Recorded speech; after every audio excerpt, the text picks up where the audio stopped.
columna y baluarte de la verdad, edificando con sana doctrina a la Iglesia de Cristo.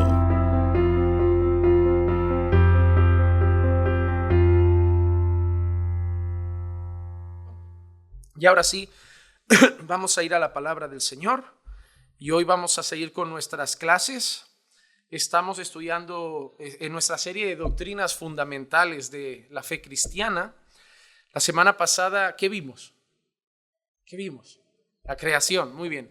Y quería alargarlo a otra clase, en vez de hacer solo una más extensa, pues lo dividí en dos. Y hoy terminaré con el tema de la creación. La semana que viene empezamos con el hombre. Hemos tratado el tema de la Biblia, la palabra de Dios. Hemos tratado varios aspectos sobre Cristo, su persona, su obra. También hemos llegado a la creación. Hoy terminamos la segunda de la parte de la creación. Y la semana que viene empezamos a hablar del hombre. Y de ahí también tardaremos varias semanitas en cuanto al hombre, su caída, nuestra condición pecaminosa, nuestra incapacidad de buscar a Dios. Y temas que también creemos que son fundamentales en cuanto a nuestra fe cristiana. Así que creo que se vienen clases muy edificantes y creo que hoy también lo será. Pero antes de nada vamos a pedir nuevamente al Señor que bendiga su palabra. Padre, hemos levantado nuestra voz hacia ti en nuestras oraciones. Hemos alzado también nuestros cánticos. Así que, Señor, hemos llevado nuestras voces al cielo. Pero ahora queremos que la voz desde el cielo, desde tu trono, venga hacia nosotros. Ahora que seas tú el que hable a tu iglesia. Tu pueblo te ha hablado y te ha cantado. Ahora tú habla a tu pueblo. Y hazlo de la manera más perfecta a través de tu palabra. La palabra que tú inspiraste y que tú revelaste. Danos a conocer tu palabra. Permíteme, Señor, exponerla con fidelidad, pero también permíteme hacerlo de forma clara y sencilla, para que pueda ser fácil de comprender a mis hermanos. Dame, Señor, la capacidad de enseñarla de una manera, Señor, que puedan atesorarla en el corazón. Y sobre todo, Señor, ayúdame, Señor, a exponerla con plena convicción de lo que es, no palabra de hombres, sino palabra de Dios, y con la autoridad de tu Santo Espíritu, para que no solamente entre en nuestros oídos, sino que tenga efecto en nuestra vida. Y te pido todo eso en el nombre de Jesús. Amén, amén y amén.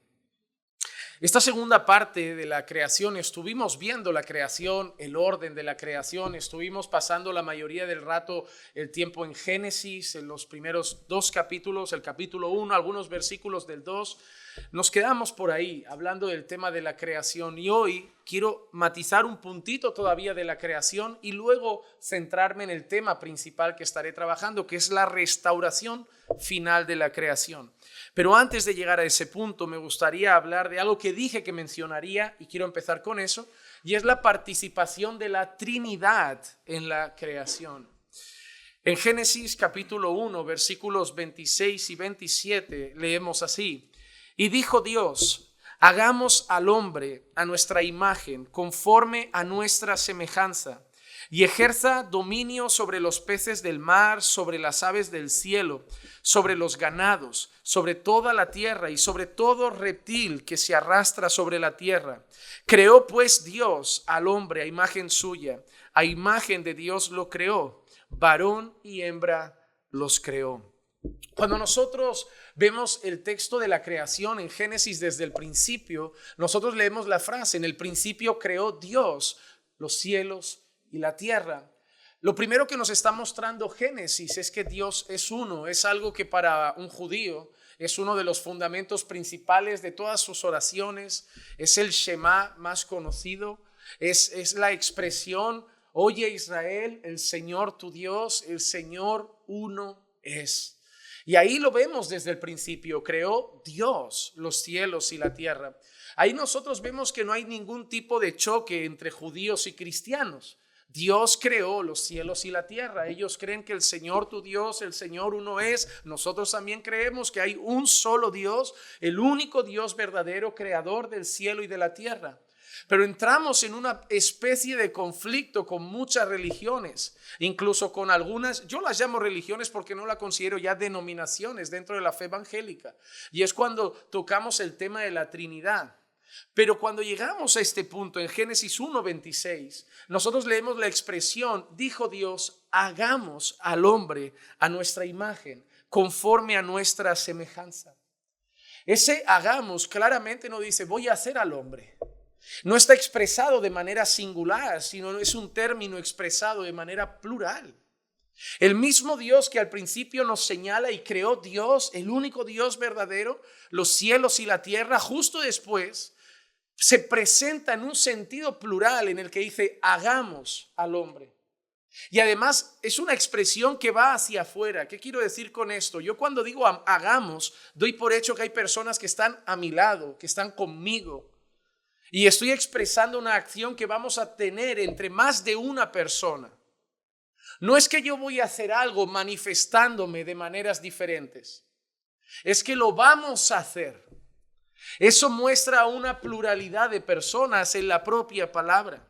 Y cuando entonces nosotros leemos el texto, bueno, Dios creó los cielos y la tierra, pero ahora se presenta con un sentido de pluralidad diciendo que entre más personas van a hacer al hombre. ¿Quién es ese hagamos?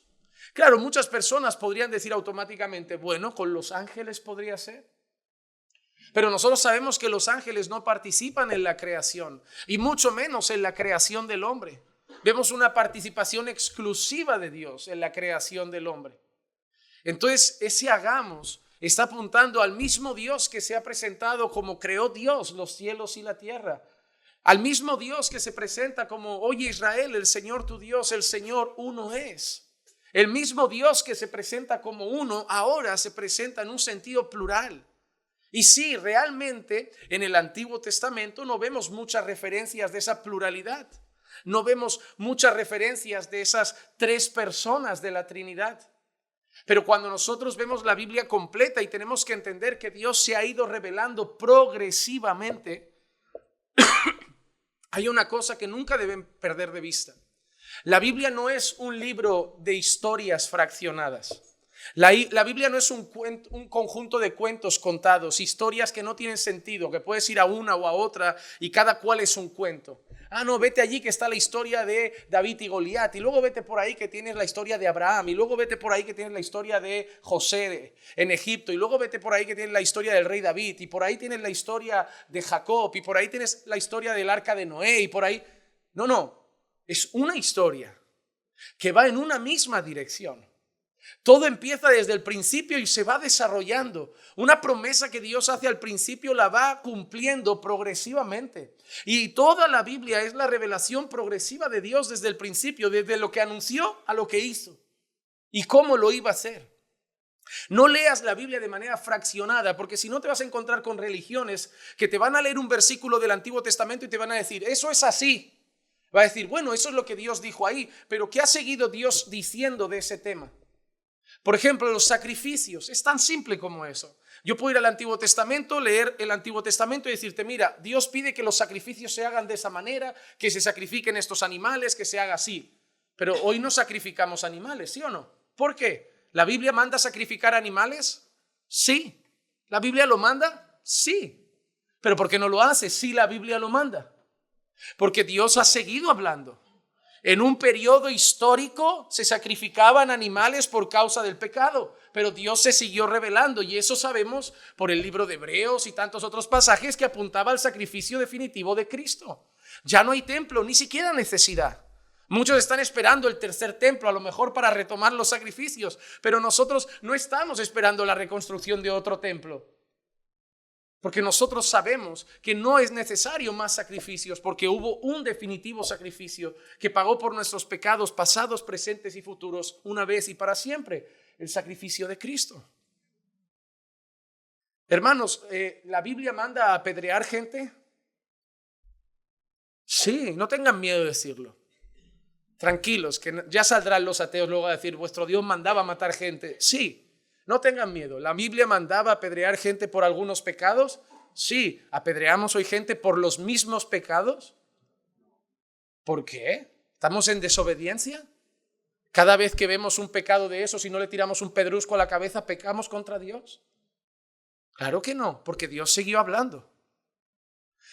Hay personas que basan su fe y religión en versículos aislados, como si Dios no hubiera dicho nada más de ese tema. Un tema fundamental que divide a religiones como los adventistas, a los judaizantes, el sábado, el cuarto mandamiento. ¿Cuánta gente te dirá, congregas el domingo, eso lo inventó la Iglesia Católica, ese es el día del anticristo, mil cosas escucharás? Ahora yo te digo, ¿Dios mandaba reposar el séptimo día? ¿Por qué tú lo haces en otro día? ¿Por qué tú estás congregando el primer día de la semana? Porque debes entender que el primer día no es el lunes, es el domingo. Porque nosotros empezamos a leer expresiones como el día del Señor, en el Nuevo Testamento empezamos a ver ciertas cosas, no porque lo inventara la Iglesia Católica. Pero hermano, tú tienes que conocer esos fundamentos, tú tienes que saber esas cosas. Tú no puedes simplemente encontrarte con alguien que te lea 2 versículos de por ahí y te digan, ¿ves? ¿Estás obedeciendo esto? Ay, no, pero tienes que saber por qué.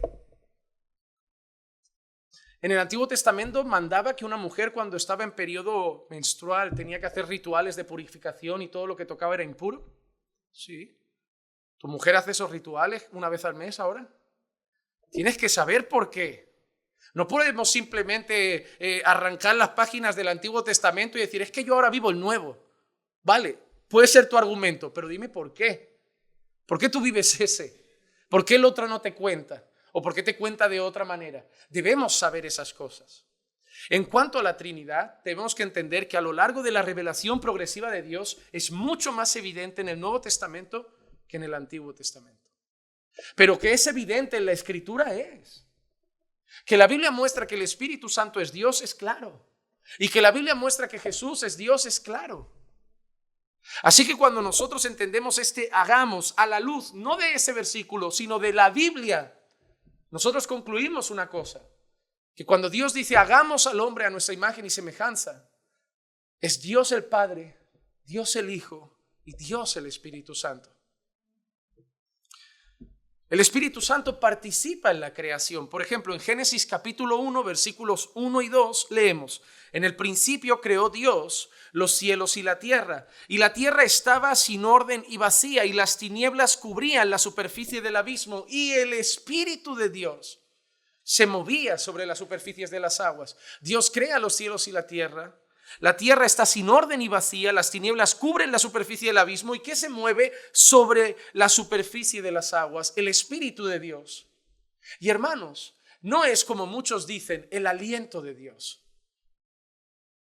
La energía de Dios, el poder de Dios, es el Espíritu de Dios, es el mismo Espíritu y la misma expresión que aparece en Job capítulo 33 y versículo 4.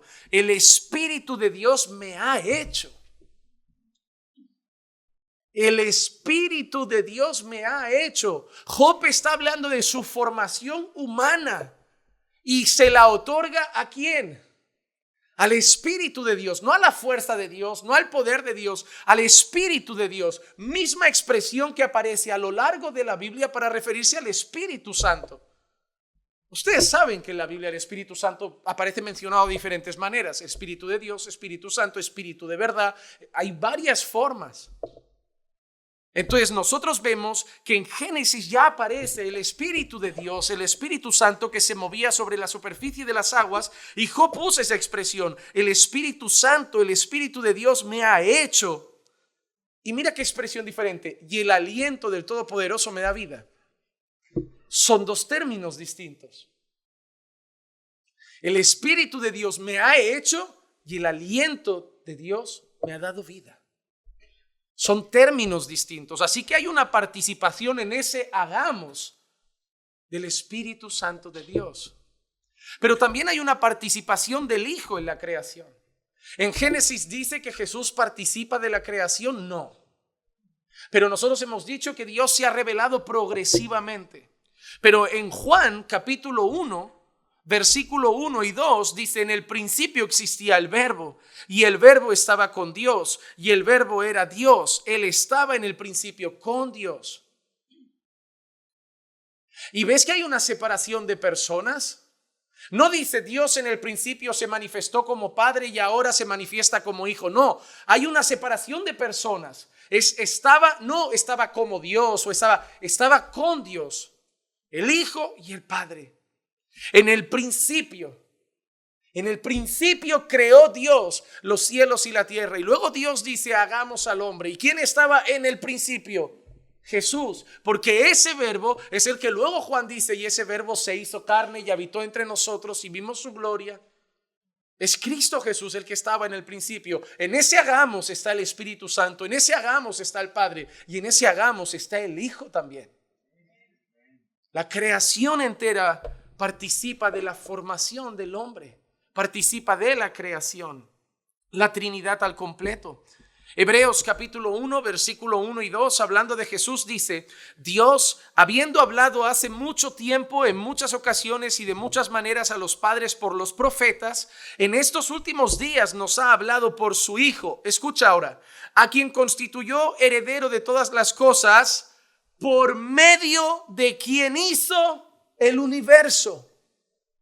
En el principio creó Dios los cielos y la tierra, y el autor de los Hebreos, recuerda, revelación progresiva, Dios va dando información, nos da un nuevo dato de ese principio, que por medio de Jesús Dios hizo el universo. Y eso también lo matiza Pablo a los Colosenses, por ejemplo. Colosenses capítulo 1, versículo 16, porque en Él, ¿quién es Él? Cristo. En Cristo fueron creadas todas las cosas, tanto en los cielos como en la tierra, visibles o invisibles, ya sean tronos o dominios o poderes o autoridades. Todo ha sido creado por medio de Él y para Él. ¿Hay dudas de que Cristo creó algo? La única duda que puede tener un judío es el hecho de negar el Nuevo Testamento y decir, no creemos que eso sea palabra de Dios. Pero si tú aceptas que esto es palabra de Dios, hay una certeza que esto está revelando en Colosenses, en Hebreos, en Juan y en otros textos. Cristo participa de la creación. El Espíritu Santo participa de la creación. El Padre participa de la creación. Y ese hagamos al hombre a nuestra imagen y semejanza son Padre, Hijo y Espíritu Santo participando en nuestra formación. No es Dios con los ángeles, es Dios el Padre, con Dios el Hijo, con Dios el Espíritu Santo. La Trinidad al completo, creando al hombre a su imagen y semejanza. Amén. Pues cuando Dios crea todo empieza bien, pero el problema es que de lo bueno vamos a la maldición. Recuerden que Dios creó todo perfecto. Nosotros leemos expresiones como y vio Dios que la luz era buena. En Génesis 1:4 leemos que era bueno. En Génesis 1:10, 1:12, 1:18, 1:21, 1:25, constantemente, ¿recuerdan? Y vio Dios que era bueno, y vio Dios que era bueno, y vio Dios que era bueno. Incluso llegando a Génesis 1:31 lees, y vio Dios todo lo que había hecho, y aquí que era bueno en gran manera, o era muy bueno. Entonces, ¿cómo creó Dios todas las cosas? Vamos paso a paso. Dios creó todo perfecto. Hermano, ¿sabes por qué tú y yo hacemos cosas mal? Porque no somos perfectos. Tú y yo nos esforzamos por hacer las cosas bien. Tú y yo damos todo por hacer las cosas lo mejor posible. Es más, intentamos ser perfectos. La Biblia lo dice. Yo estos días estaba reflexionando en eso, que hoy es muy común decir, bueno, yo no pretendo ser perfecto. Mal. Tú debes querer ser perfecto. No con arrogancia, no con arrogancia para ser mejor que otro, pero es que la Biblia te lo manda. Sed perfectos como vuestro Padre es perfecto.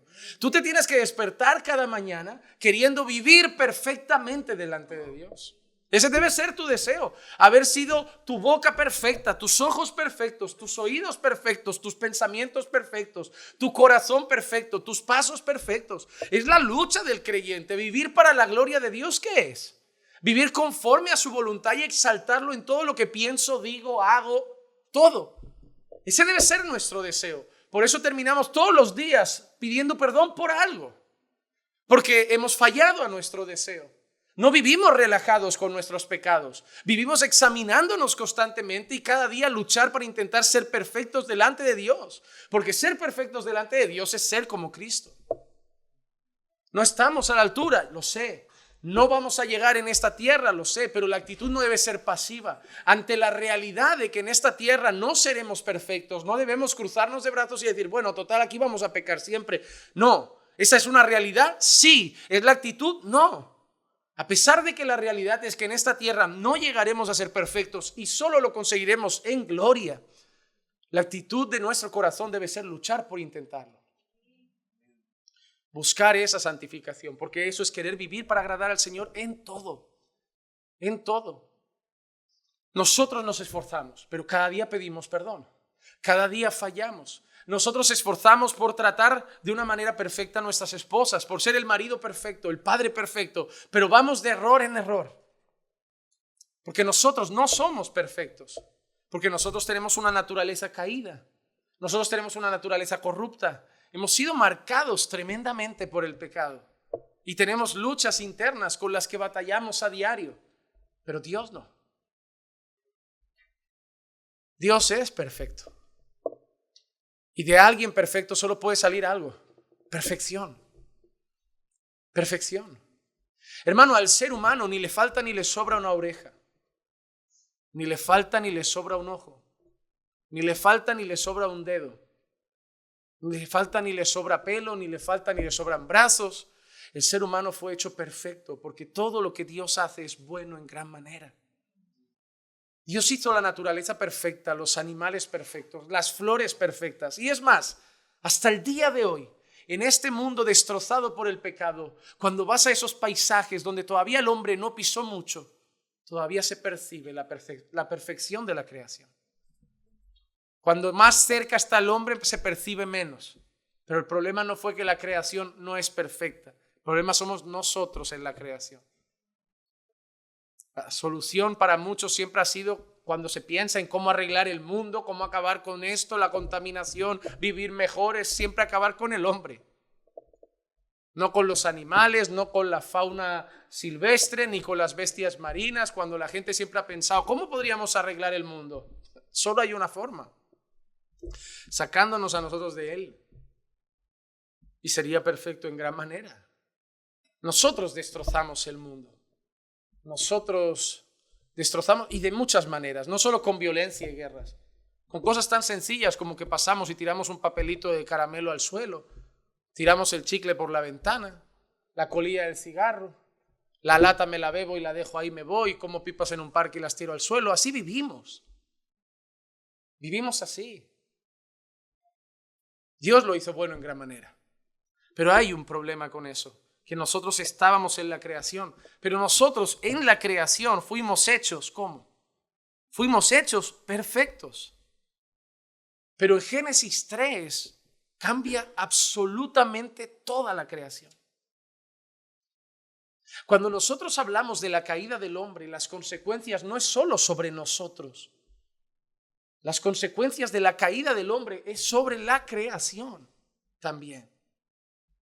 Cuando a veces miramos la historia de Génesis 3, cómo Satanás tienta a Eva, cómo Eva come y luego le da a su marido y Adán come también y los dos comen y pecan contra Dios y viene el castigo, siempre lo pensamos en nuestra vida, como el hombre cayó y por el pecado de uno la muerte vino a todos, pero debemos ampliar un poco más las consecuencias de nuestra caída, porque no solo nos afectó a nosotros, afectó absolutamente a toda la creación.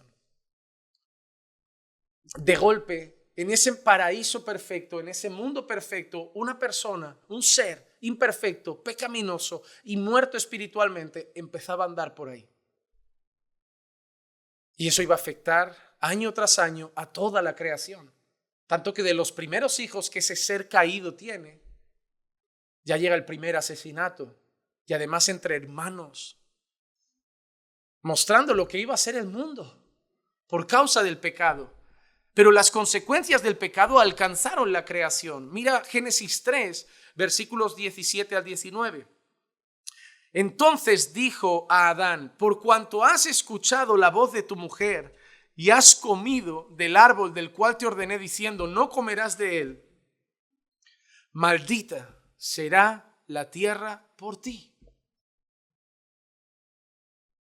Y tú, pero ¿qué culpa tiene la tierra? Bueno, es que la tierra fue dada en parte para Adán. ¿Acaso le aportaba la tierra algo a Dios? ¿El fruto le aportaba algo a Dios? ¿La vegetación, los frutos, las semillas le aportaban algo a Dios? ¿Quién iba a disfrutar de los deleites del paraíso? ¿Quién iba a comer? ¿Quién iba a degustar? ¿Quién se iba a saciar? El pecado llega a la creación porque la creación es parte de un regalo de Dios para el hombre. Todo eso es vuestro. Tomad dominio sobre todo. Sojuzgad la tierra. Tenéis autoridad sobre ella. Pero ahora la cosa cambia. La tierra será maldita por tu causa. Con trabajo comerás de ella todos los días de tu vida. Espinos y abrojos te producirá y comerás de las plantas del campo. Con el sudor de tu rostro comerás el pan hasta que vuelvas a la tierra, porque de ella fuiste tomado. Pues polvo eres, y al polvo volverás. Una cosa, recuerdo, el trabajo no es una maldición. Que hay personas que cuando leen este texto y dice, con trabajo comerás de ella, dicen, ¿no ves? Por causa de la maldición tenemos que trabajar. No. El hombre ya fue dado instrucciones de parte de Dios, gobernar la tierra, sojuzgar la tierra. Dios dio trabajo al hombre. Hermano, tú y yo fuimos creados para trabajar eternamente. Y espero que lo tengas presente. Los vagos no agradan a Dios porque fuimos creados para trabajar. La gente que cree, mira, la mejor vida para ti ¿qué es? Bueno, llegar un día a no poder trabajar. ¿Cuál es la meta de muchos hombres? Que me toque la lotería y no trabajar. Pues no sé, será para descansar porque eternamente lo vas a hacer. Hay gente que cree que la eternidad en gloria significa no dar un palo al agua. Fuimos creados para trabajar. Hermano, no fuimos creados para ser vagos en una hamaca 24 horas al día, todos los días de la semana, y por causa del pecado vino el trabajo sobre nosotros. ¿No? Adán tenía que poner nombre a los animales o juzgar la tierra. Eso iba a dar fruto, pero iba a que trabajarse el jardín, iba a que trabajarse las cosas. Solo que todo iba a fluir con mucha facilidad, porque la tierra era fértil, era perfecta, era fructífera y todo era fácil. Todo iba a ser un trabajo fácil. Todo iba a ser un trabajo sencillo. No iba a haber muerte alrededor, no iba a haber mal clima, no iban a haber cosas malas, no iban a haber cosas desagradables, no iban a haber peligros, no iba a haber tierra seca, no iba a haber tierra estéril, no iban a haber sequías. Y vamos a trabajar, pero trabajar como si todo fueran buenas cosechas. Todo iban a ser tiempo de vacas gordas. ¿Pero qué trajo el pecado? Las vacas flacas. El pecado no trajo el trabajo, el pecado agravó y hizo que más difícil la condición del trabajo. Por eso Dios dice, espinos y abrojos va a brotar la tierra y ahora vas a tener que, con el sudor de tu frente. Es decir, ya no va a ser tan fértil, ya no va a ser tan fácil, ya no va a fructificar tanto. Van a haber tiempos de sequía, va a haber tiempos que no habrá cosecha y vas a tener que trabajar duro y sufrir más. Eso es lo que pasó con el pecado. El pecado trajo consecuencias sobre la creación en cuanto a que ya no es perfecta. Se volvió una tierra árida, una tierra con problemas, difícil de trabajar, y hizo nuestro trabajo entonces más arduo, más pesado, más difícil. Pero fuimos hechos para trabajar, ¿ok? Si un creyente se despierta un día con ganas de no hacer nada, no glorifica a Dios. No, porque fuiste creado para hacer cosas para su gloria.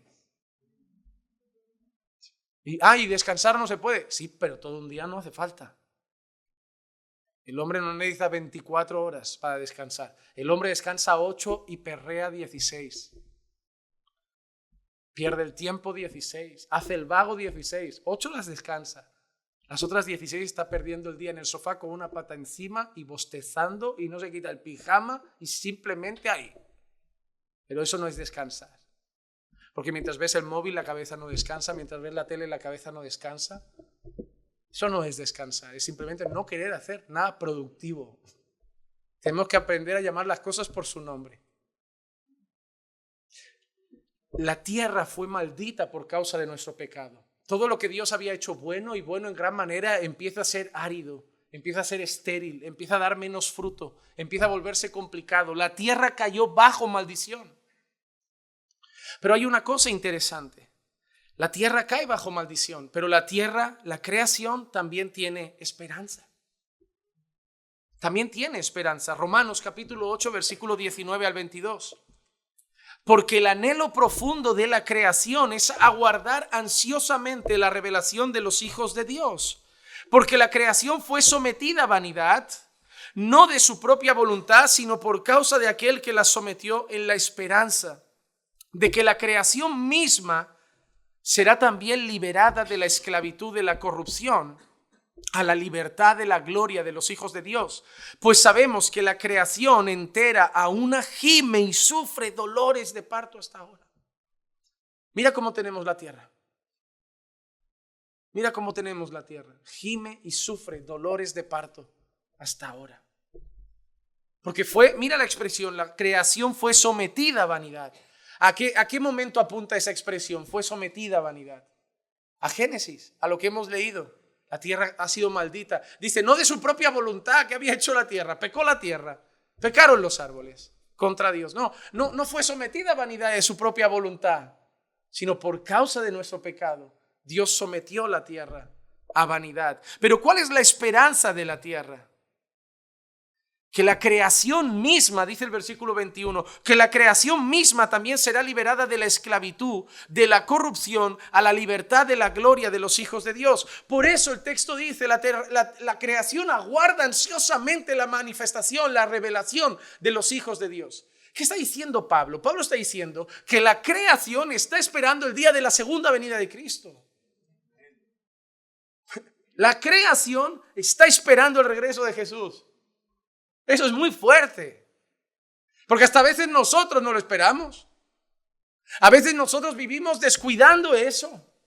Cuando Pablo dice a los filipenses que nosotros deberíamos aguardar ansiosamente el regreso de nuestro Señor Jesucristo.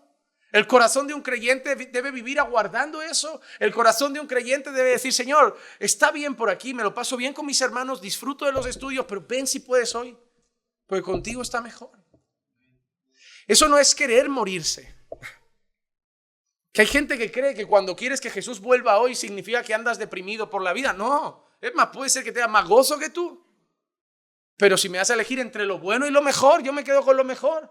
Para mí el vivir es Cristo y el morir es ganancia. Pero pastor, ¿la vida está bien? Sí. Mira, yo me gozo en mi familia en el Señor, me gozo en la iglesia en el Señor, pero también he entendido algo, que mientras estoy aquí es como Pablo dice, si tengo que estar predicando y haciendo cosas, es decir, si el creyente todavía está aquí, no es para perder el tiempo y para montar negocios, el creyente todavía está aquí para hacer la obra de Dios. El único propósito tuyo y mío en esta tierra es que en la eternidad no hay que evangelizar. Y aquí ahora sí. Estamos para eso, trabajamos porque hay que comer, trabajamos porque necesitamos sustento. Está bien montar una empresa, si ahí viene el sustento, gloria a Dios. Está bien tener tu casa y está bien tener tu coche, pero nosotros no vivimos ansiosamente detrás de esas cosas como los gentiles. Para nosotros esos son recursos que si vienen bien y si no, gloria a Dios. Pero nosotros estamos aquí en esta tierra como extranjeros y peregrinos, con los ojos puestos en el cielo, de donde ansiosamente esperamos la revelación de nuestro Señor. ¿Me gozo de estar casado con Clicia? Sí. ¿Me gozo de tener esta amada iglesia? Sí. Y mientras esté aquí, que venga más gente, que crezca, sirvamos al Señor. Pero si el Señor me dice, oye, ahora que estáis creciendo, ahora que está habiendo un crecimiento en la iglesia, no para de venir gente, ¿no preferirías quedarte unos días más y ver lo que...? No. Ya está bien, gloria a Dios, hemos visto mucho. Ya, pero te digo yo que si te quedas unos días más, ves mucha más, que no importa. Ven hoy, si me das a elegir entre eso, ven Señor Jesús, Maranata, ven Señor Jesús. Pero los creyentes hoy no viven así. Te voy a decir una cosa, yo veo creyentes que parece que no tienen ganas de que venga Jesús, porque tienen mucho que hacer todavía en esta vida. Y no se refieren a hacer cosas para Dios. Tienen que formar una familia. Tienen que tener yo tengo derecho a tener mis hijos. O sea, ¿tu mayor gozo es llegar a tener hijos? No, tu mayor gozo tiene que ser llegar a estar con Cristo. Y si Cristo viene hoy, pastor, y soltero me pilla, ni experimenté el deleite del matrimonio. El deleite lo llamó. Es que es un deleite, no se rían, es un deleite. ¿Saben por qué se han reído? Porque son pecadores. Porque si no lo fueran, sí sería un deleite. Pero nos reímos cuando decimos deleite. Pero Dios hizo el matrimonio bueno en gran manera. Te has reído y eso muestra todavía que es tu pecado, porque tendrías que haber llorado. Te tendría que haber dado pena que la gente diga que el matrimonio es un deleite como jocosamente. Porque tendríamos que decirlo, por lo menos los creyentes de verdad. Porque ya está el mundo para decir que el matrimonio es una cárcel. Nosotros tenemos que decir, el matrimonio es una bendición de Dios. Y yo me gozo en mi matrimonio, a pesar de las pruebas, de las dificultades, de los contratiempos. Pero yo prefiero estar casado que soltero. No lo cambio por nada. Es un regalo de Dios. Y yo me gozo con la mujer de mi juventud. A pesar de todo lo que hay en el camino. Pero me gozo, pero prefiero estar con Cristo. Señor, y si el Señor te dijera, si te quedas un año más, te doy un niño. Te hago yo prefiero estar con Cristo. Que eso es bueno en gran manera, pero Cristo es mejor. Es solo una cuestión de comparación. No estoy diciendo que no me hace ilusión lo otro. Que Dios me dé todo lo que quiera, pero todo lo que quiera al lado de irse con Cristo, irse con Cristo. Yo no quiero seguir pidiendo perdón todos los días. Yo no quiero seguir luchando con tentaciones, batallando con la carne, fallando al Señor, viendo violencia, viendo tantas cosas, viendo cómo avanza la inmoralidad. Yo sufro muchas cosas en esta tierra que no sufriría estando con Cristo. Yo no sé qué gozo deben estar aquí. Deberían estar. Mira, el corazón del creyente en la tierra tiene una mezcla de sentimientos. Porque tiene el gozo del Señor, pero también sentimos el dolor de ver todo lo que nos rodea. Son una mezcla de cosas. De decir, yo me gozo en la creación, pero está hecha polvo. Yo me gozo en la familia, pero tenemos muchas luchas. Yo me gozo en la iglesia. Hasta la iglesia, que es el pueblo redimido del Señor, cuando estemos con Cristo nos llevaremos mejor. Cuando estemos con Cristo no te cambiarás de iglesia, no habrá un hermano hablando de otro, no habrá chismes, no habrá pastores corrigiendo, nuestro trabajo no hará falta. Imagínate, hasta nosotros que ya somos de Dios, en la eternidad con Cristo nos llevaremos mejor. Qué bueno saber que me voy a llevar tan bien con vosotros ahí arriba. Por eso soporto aquí abajo, porque sé que arriba nos vamos a llevar de rechupete. Pero aquí van a haber luchas y es la prueba de que hemos caído. Si Génesis 3 no hubiera pasado en la historia, tú y yo nos llevaríamos perfectamente todos los días, todos los instantes. Pero hay un versículo que dice, soportaos, perdonaos, porque el hombre cayó. Afectó a todas las áreas de la creación y también afectó a la tierra. Pero cuando nosotros veamos a Cristo volver, ¿qué recibiremos? Nuestro cuerpo de gloria. ¿Seremos librados de qué? Del pecado. ¿Seremos librados de este estado de humillación, como dice la Biblia, y llevados a un estado de gloria? ¿Y qué le pasará entonces a la creación? Exactamente lo mismo. Será librada de esa maldición a la que está sometida y será renovada en una tierra perfecta. Mira lo que dice Paul P. Enns. Así como un creyente es cambiado, recibiendo un cuerpo glorificado, de manera similar, la tierra es cambiada a una nueva tierra sin mancha por el pecado. Eso es lo que Pablo está expresando que va a pasar ahí. Que así como nosotros recibiremos ahora un cuerpo sin pecado, la tierra también será renovada en una creación sin manchas ya, sin maldición, porque ya no habrá pecado. Y eso es una promesa que vemos en la Escritura. Por ejemplo, Isaías capítulo 65 y el versículo 17. Pues he aquí, yo creo, dice el Señor, yo creo cielos nuevos y una tierra nueva. Y no serán recordadas las cosas primeras, ni vendrán a la memoria. Cuidado, una cosa. Hay que saber leer los textos proféticos, porque si tú literalizas la expresión de Isaías, parece que en los cielos nuevos y tierra nueva en la eternidad no tendremos memoria.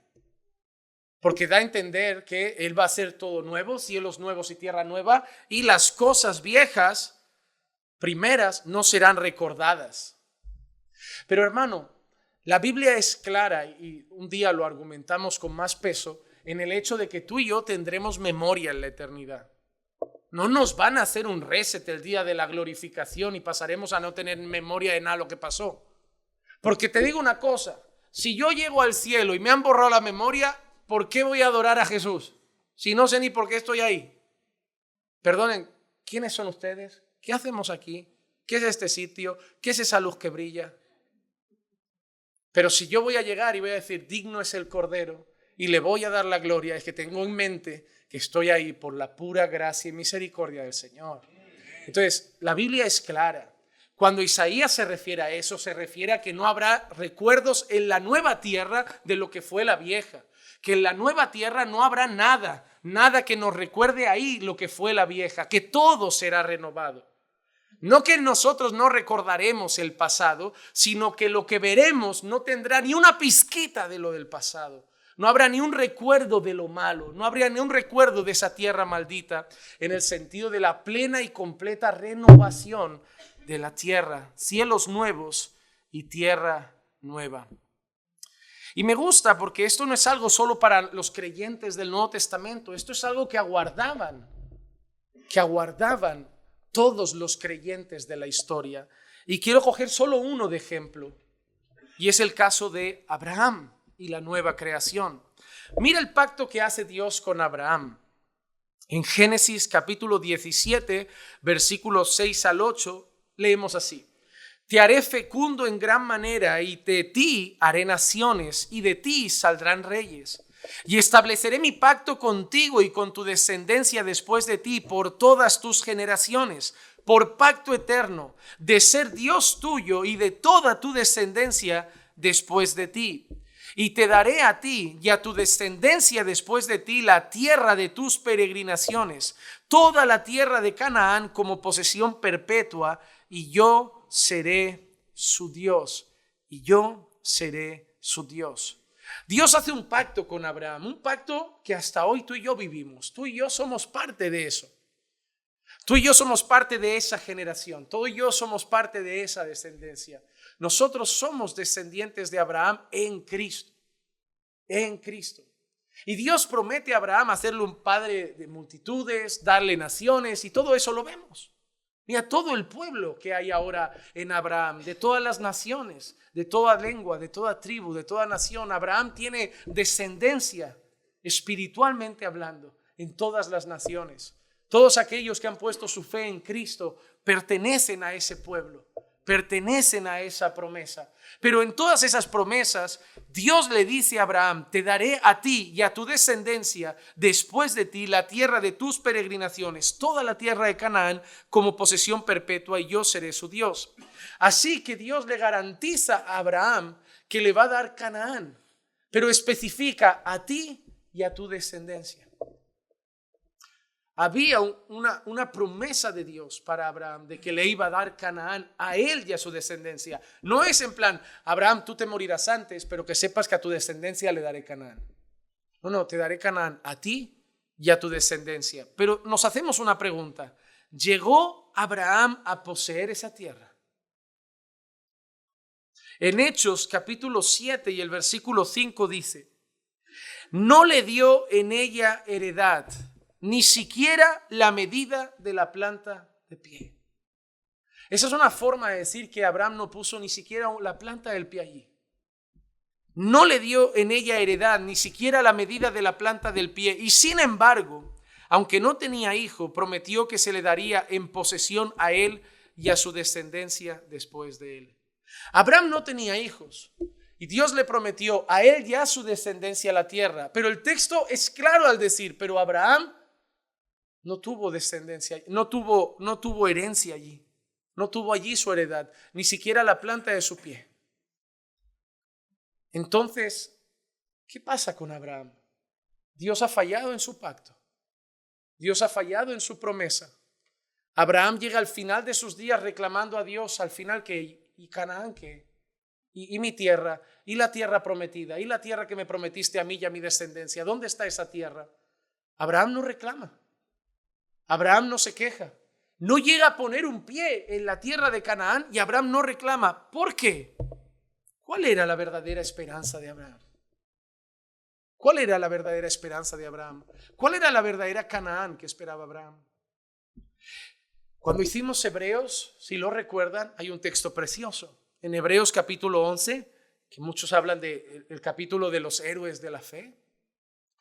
Versículos 8 al 10, para empezar, dice: por la fe Abraham, al ser llamado, obedeció, saliendo para un lugar que había de recibir como herencia, y salió sin saber a dónde iba, saliendo hacia un lugar que iba a recibir como herencia. Abraham salió por la fe y obedeció hacia un lugar que iba a recibir por herencia. El libro de Hechos dice que Abraham no recibió su heredad, pero mira cómo sigue. Por la fe habitó como extranjero en la tierra de la promesa, como en tierra extraña, viviendo en tiendas como Isaac y Jacob, coherederos de la misma promesa, porque esperaba la ciudad que tiene cimientos, cuyo arquitecto y constructor es. Los ojos de Abraham nunca estuvieron ahí. En los versículos 13 al 16 sigue el texto. Todos estos murieron en fe, perdón, sin haber recibido las. Me hace mucha gracia, porque yo fui alguna vez a alguna iglesia de estas que te dicen: tus ojos no se cerrarán en esta tierra, no morirás sin antes ver cumplidas todas las promesas del Señor. Pasca. Murieron sin haber visto las promesas. ¿Qué hacemos con ese versículo, caballero? Mira qué dice: todos estos murieron en fe sin haber recibido las promesas, pero habiéndolas visto y aceptado con gusto desde lejos. Qué actitud más bonita. Ni siquiera llegaron, pero las disfrutaron con gusto desde lejos. Eso es una vida de fe. La vida de fe te permite disfrutar hoy de lo que Dios te ha prometido mañana. Por eso cuando Dios dice que estáis sentados en lugares celestiales con Cristo, ya lo disfrutadlo hoy. ¿Veis la eternidad tan lejos? Por eso no disfrutáis hoy. Porque de aquí en esta tierra parece que solo estáis viviendo en las cosas que os están pasando hoy. Y se os olvidan todas las promesas que ya tenéis, que podéis disfrutar hoy ya. Cuando llegan problemas a nuestra vida es tan fácil como enfrentarlos y en vez de ver solo problemas en esta tierra decir: oh, está bien, esto va a ser duro, pero yo ya estoy sentado en lugares celestiales. Esto va a ser un trayecto cortito para la gloria que me espera. Lo vas a enfrentar con mucho más gozo, con mucha más paz, con mucha más confianza. ¿Sabes? La mayoría de personas que viven con mucha depresión, con mucha angustia, con mucha apatía, tristeza, ¿sabes cuál es el principal motivo? Que no miran al cielo, que siguen viviendo con los ojos puestos en esta tierra. Porque si viviéramos con los ojos puestos en el cielo, donde está Cristo sentado a la diestra de Dios, tendríamos mucha más confianza. Tú no encuentras gozo en las promesas de Dios porque las olvidas cuando necesitas recordarlas. Tienes suficientes palabras en la Biblia para no necesitar ni siquiera el abrazo de una persona. Pero corres a veces a buscar en los hombres el consuelo que no encuentras en la Biblia porque ni siquiera te dignas a leerla. Estos hombres no vivieron las promesas, pero ya vivían y andaban como diciendo: ¿tú has visto lo que nos ha prometido el Señor? Eso da gozo, da esperanza. Soy salvo, me voy para el cielo. Esto dura un tiempo. Eso te hace vivir como este mundo. ¿Cómo viven? Estresados, dándole al claxon, agobiados, gritando, enfadados, amargados. ¿Cómo voy a vivir yo así? Con lo que ya me han concedido. Pero te olvidas de lo que Dios te dio. Cuando te ocupas demasiado en las cosas de la tierra, pierdes el gozo de aquellos que van al cielo. Por eso encuentras creyentes que dicen: no, pero ese hermano parece que vive en las nubes. No, pero los ojos los tiene allí. O sea que tú tienes los ojos en otro sitio.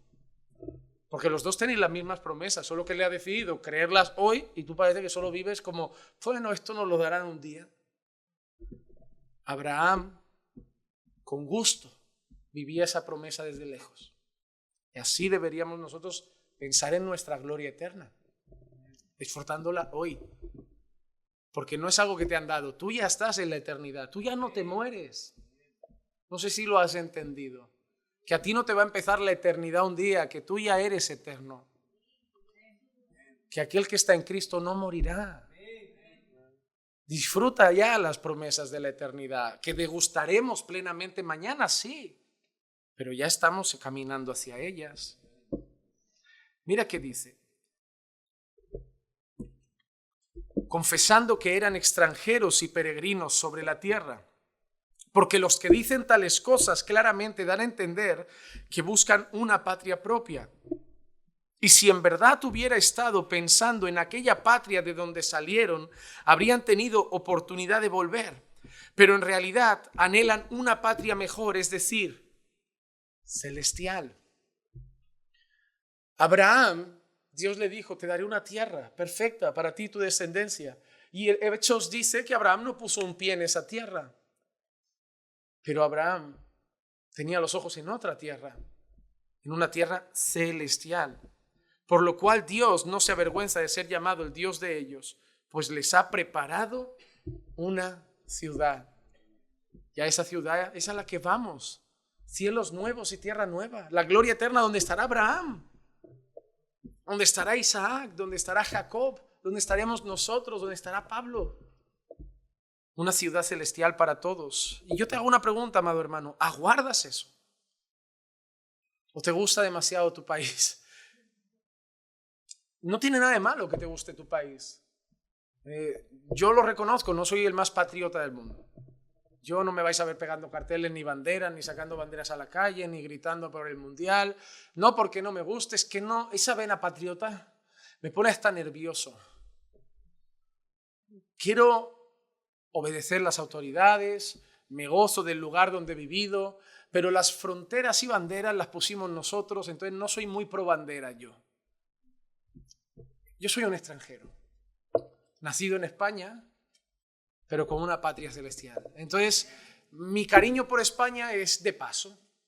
Como lo de ahora, disfruto lo de ahora, pero estoy de paso. Mi DNI es transitorio, es la tarjeta de residencia, pero mis papeles son de otro lado. Mi nacionalidad es otra. Así vivo yo. No, podéis querer vuestros países, pero debéis vivir aguardando vuestra nacionalidad eterna, la ciudad celestial. No hablo mal de mi tierra, ni hablo bien en exceso. La amo en la medida justa y veo los fallos y veo las virtudes. Pero mis ojos no están en España, no voy a morar en España. No soy como los mormones que creen que la tierra eterna es Estados Unidos. Esa gente sí que está como una cabra. De verdad, yo no sé cómo... Pero bueno, si es que Satanás está detrás de todo eso. Miren, cuando ustedes escuchan cosas absurdas como esas y ven que tanta gente las cree porque medio Estados Unidos es mormón, es solo un motivo. Así como el Espíritu Santo ilumina el entendimiento de los hijos de Dios, el diablo es especialista en cautivar el entendimiento de los hijos del diablo. Y para ti son cosas absurdas y ellos las creen con firmeza. Pero estoy convencido de que solo es por una cosa. Yo creo que hay mucho poder diabólico detrás de eso. De ojos velados completamente y que ellos son capaces de creer algo que la gente ve risa en ello. Y lo creen con firmeza. Por eso tienen mormones por todos los países que viven para las misiones. Influencia diabólica, estoy convencido. Pero hermanos, nosotros no debemos esperar una tierra aquí en el sentido de una España mejor, un Estados Unidos mejor, un Perú mejor. Nosotros tenemos que aguardar la nueva creación. Me gusta lo que dice Timothy Keller en esta frase. Nuestra esperanza cristiana es que vamos a vivir con Cristo en una tierra nueva, donde no solo no habrá más muerte, sino donde la vida es lo que siempre tuvo que ser. ¿Por qué me gusta esa expresión? Porque cuando alguien me pregunta cosas de la eternidad, yo suelo responder así. Pero pastor, ¿cómo será el cielo? Digo, como tuvo que ser siempre la tierra. ¿Tú ves lo que Dios hizo? Y se estropeó, Dios lo va a arreglar. Ya está.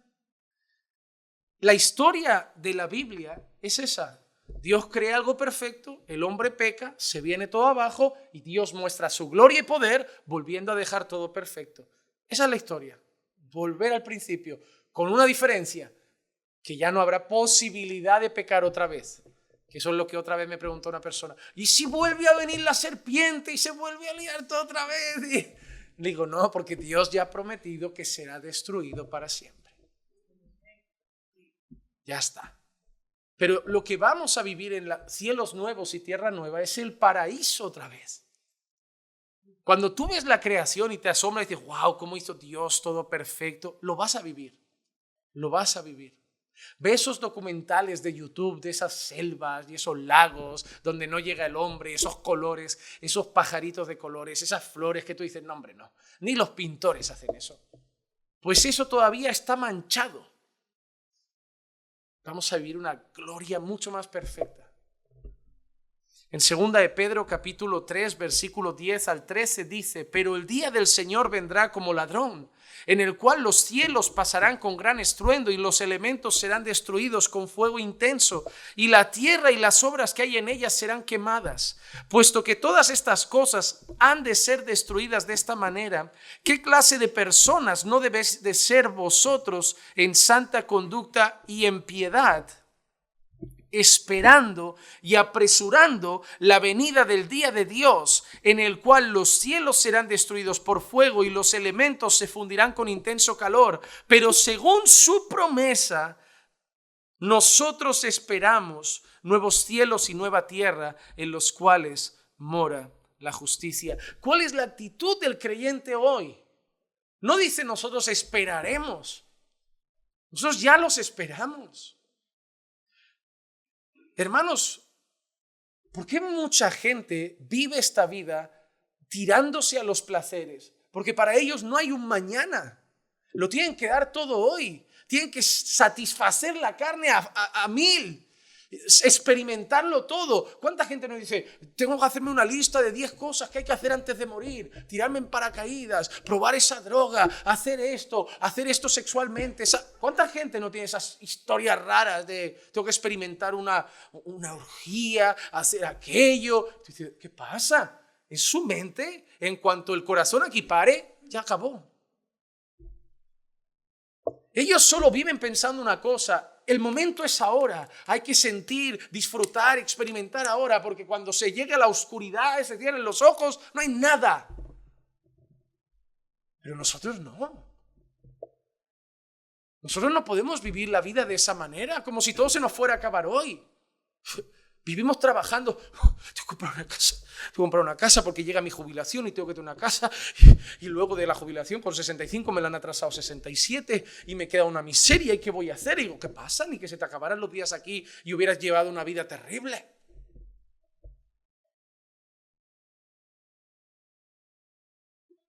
Hermano, esto es un tiempo. ¿Qué pasa si no tuviste la casa en estos 90 años? Mira la eternidad, no miren los 90 años, 85, 90 años que vamos a pasar aquí. ¿Qué más da si tenemos o no casa? Si se puede tener, bien. Si no, tampoco pasa nada. No podemos frustrarnos porque no experimentamos las mejores cosas del mundo. Es que me he perdido, he echado a la basura mi juventud, me casé demasiado joven. La gente vive unas cosas, pero hay muchos creyentes que viven así, frustrados. No, he malgastado mi vida, pastor. ¿Qué pasa, hermano? No, estoy dándole vueltas a la cabeza. ¿Por qué? No, que yo creo que he malgastado mi vida porque tuve a los chiquillos muy rápido, no he podido disfrutar. Y digo, hermano, me hablas como un mundano. Me hablas como un mundano. ¿Qué pasa? Que mañana cuando tu hijo te diga, papá, he conocido a una muchacha, le vas a decir también eso. No, disfruta, vive tu juventud, que luego eso. Porque esos son los consejos mundanos. ¿Qué consejos son esos? Muchos vivís con los principios mundanos, solo no practicando pecados, pero con las cosas que no resultan pecaminosas, con el corazón puesto ahí. Y por eso dan la crisis de los 40 y esas cosas extrañas y el agobio de una mujer. Llega a los 50, pastor, no he hecho nada con mi vida, solo me he casado y he criado niños. Y digo, hermana, que te espera una gloria eterna. ¿Qué más da lo que has hecho aquí 60 años? Deja ya de escuchar las voces feministas de este tiempo. Os frustráis porque no miráis al cielo. Lo que tienes que hacer en esta tierra es vivir para la gloria de Dios. Con hijos, casado, soltero. Sea lo que sea, para su gloria. y mirando a la eternidad. Debemos vivir aguardando ese día. Aguardando ese día. Sirve a Dios este tiempo. Hermano, tu corazón no sigue latiendo para que construyas en esta tierra un imperio. Se va a fundir mañana. Tu corazón sigue latiendo para que hagas cosas para la gloria de Dios. Ama a tus hermanos, sirve a tus hermanos, predica el evangelio, alcanza a los pecadores. Va sin miedo, que te rechazarán unos años. No pasa nada. Sirve para su gloria y luego disfruta la eternidad. Que parece que queréis disfrutar este tiempo como que lo que va a venir es un culto muy largo y aburrido. No tenemos que disfrutar ahora, que luego toda la eternidad va a ser cantando y... Es que no tenéis ni idea, creo, de cómo va a ser la eternidad. Creo que la gente cree que la eternidad es un culto constante. Creo que la gente cree que la eternidad es pasando predicadores. Y ahora predica Sugel, y ahora Paul, y ahora sermón tras sermón, y ahora paren, y entre sermones, ahora el grupo de alabanza de la IEG, ahora el grupo de alabanza de Caminando por Fe, y ahora pasa MacArthur, 6 sermones, venga, tenemos toda la eternidad para escuchar. ¿Qué pensáis que es la eternidad? Ya os da sueño un culto, imagínate. La eternidad no es eso, es el paraíso. ¿Para qué vais a escuchar a MacArthur y a Paul Washer si vais a estar con Jesús? Tantas ganas de escuchar a Pablo, no sabéis ni con quién vais a estar.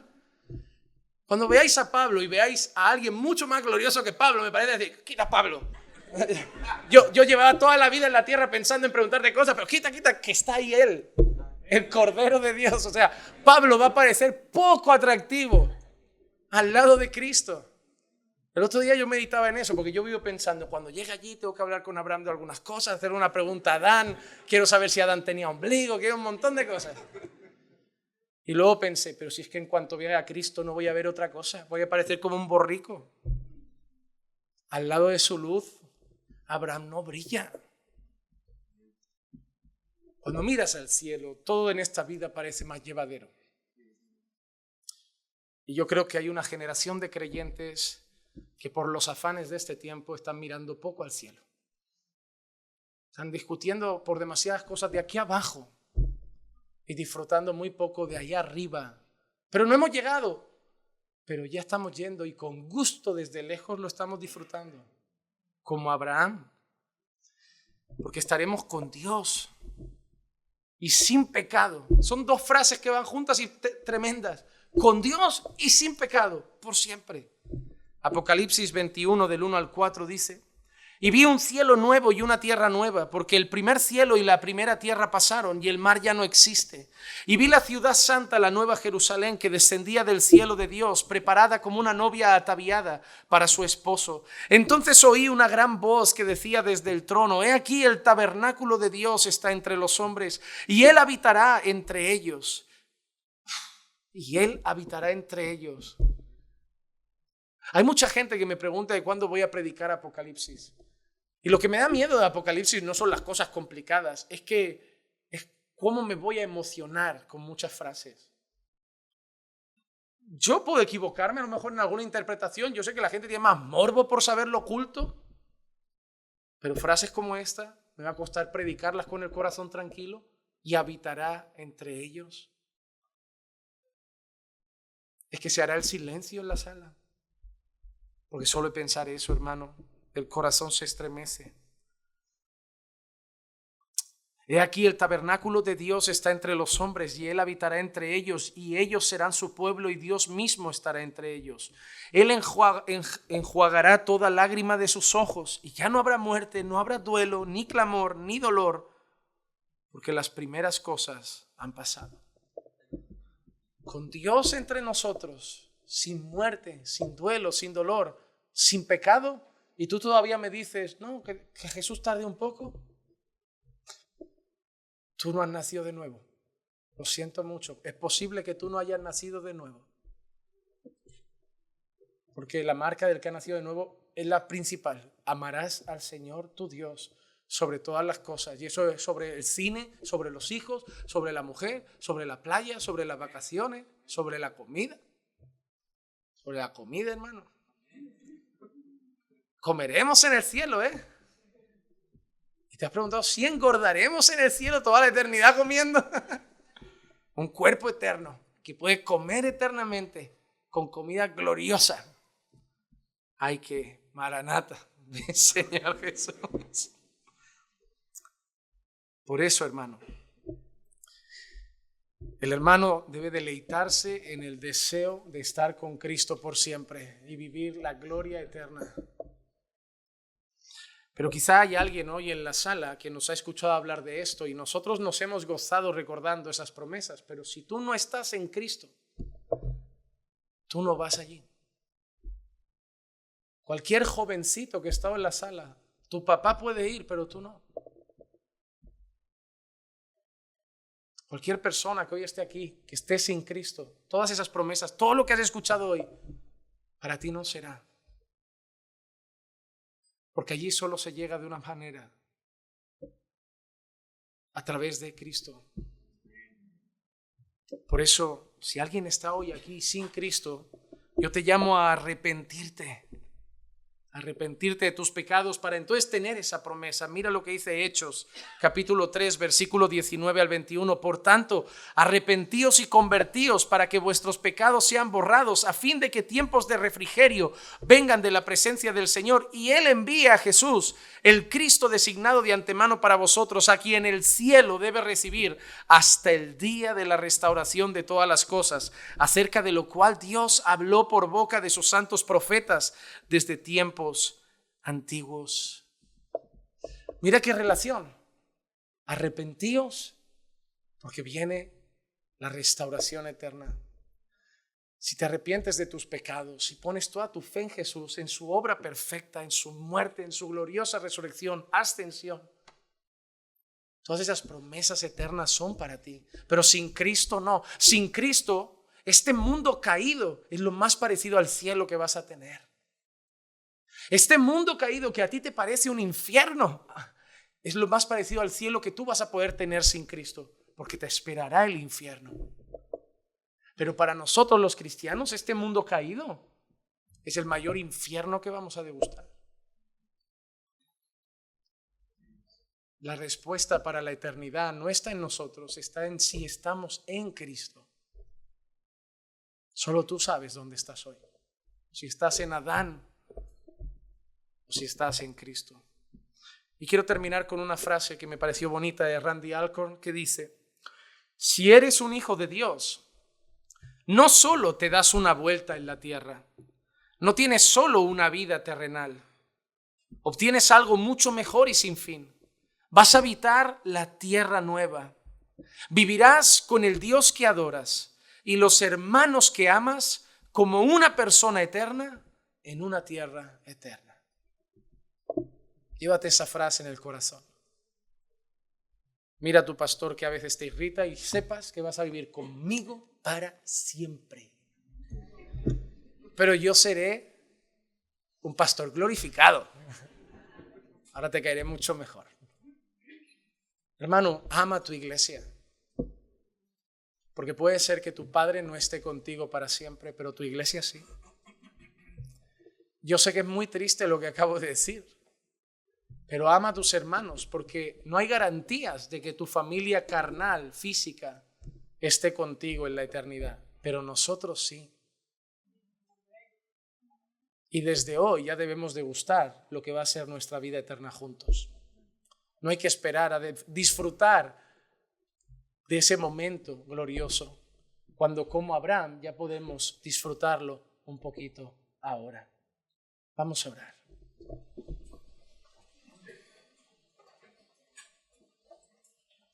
Padre, te doy muchas gracias por tu palabra. Te doy muchas gracias por todo lo que nos recuerdas en este día. Por un estudio, Señor, que deseo que llene a mis hermanos de esperanza. Por un estudio que deseo que haya llevado los ojos de mis hermanos al cielo. Y por un estudio que también espero que haya alcanzado algún alma que sea incomodada para buscar a Cristo, Señor, como la única esperanza de restauración eterna. Haznos vivir mirando al cielo y degustar las promesas de la eternidad en esta vida presente, Señor. Así como Abraham degustó la santa ciudad que esperaba, la ciudad celestial, así nosotros la degustamos hoy. Señor, que este estudio dé fruto en la vida de mis hermanos, trayendo gozo, paz, confianza y esperanza a sus vidas. Te lo pido en el nombre de Jesús. Amén, amén y amén.